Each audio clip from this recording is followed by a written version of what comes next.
In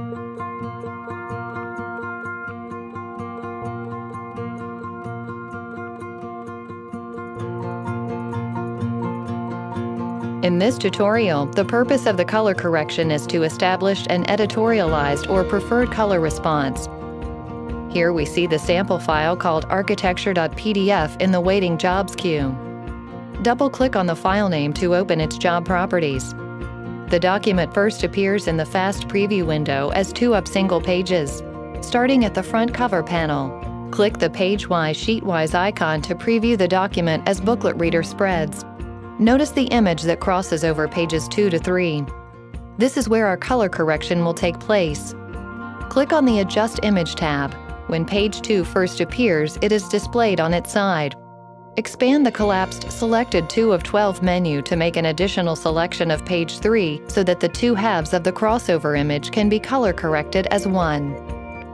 Now zoom in on page 3 for a better look at its color. After rotating the page display into a more convenient upright orientation, closer inspection provides a sense that the flesh tone colors appear a bit too warm and reddish. Turning off the cyan and black display channels and viewing only the magenta and yellow components of the red family serves to support our impression of red overabundance. Using the eyedropper tool, locate a typical area of red overabundance and note its CMYK recipe.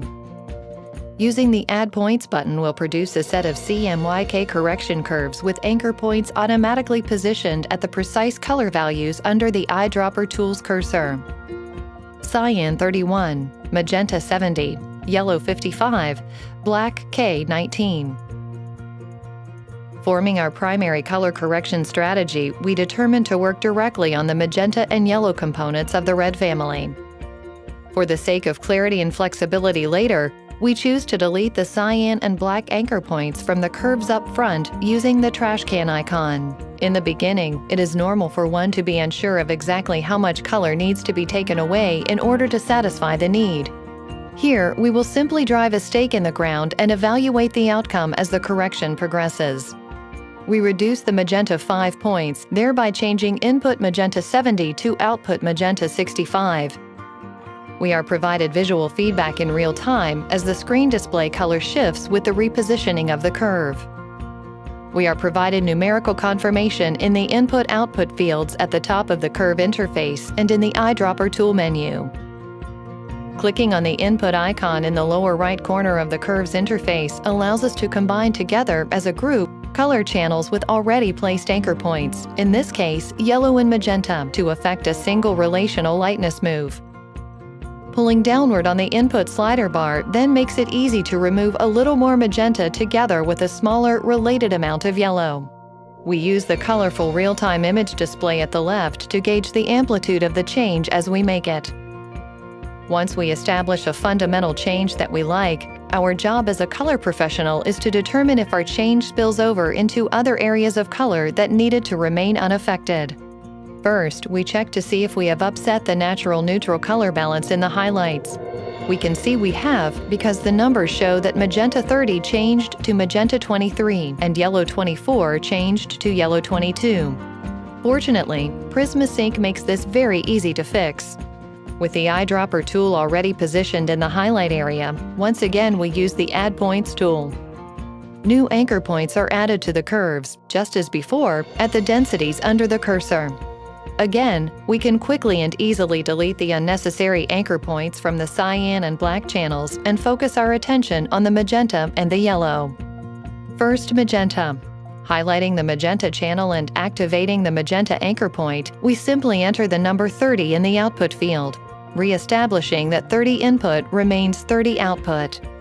Performing the same steps on the yellow color separation channel, we ensure that 24 yellow as input remains 24 yellow as output. Thus, we have localized our curve correction to keep the highlight colors unaffected by our flesh tone correction. Continuing to localize our color change, we determine that the blue field at the bottom of page 3 is a common design element that needs to remain consistent. Checking its color values, we learn that it too has been affected by our skin tone correction and needs to be fixed. Using the same techniques as before, we add a point on the magenta curve so that magenta input 43 can be returned from its altered value of 40 back to its start value of 43. Examining the curve's interface carefully reveals the appearance of a true professional-level color correction, curves that are smooth and localized, with some anchor points that protect colors and other anchor points that change. One last tour around the image ensures that we have not created any unacceptable inconsistencies. This final examination shows that corporate logo colors have been kept consistent and the neutral highlight color balance has remained unchanged. The before and after examination of the skin tone correction when checked looks subtle and appealing. Remember this though, screen display color, unless very carefully managed, should only be used as a basic guide and not for determining exact color matching. It is intended more for tracking change relationships as they are made. However, combining screen display color with before and after numeric output values, as done by PrismaSync, can be very effective, as we have just seen, at teaching, learning, and executing.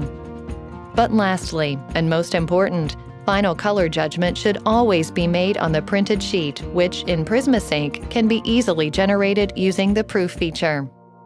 For more information about Canon's full line of production solutions, please go to www.usa.canon.com or contact your local Canon authorized dealer.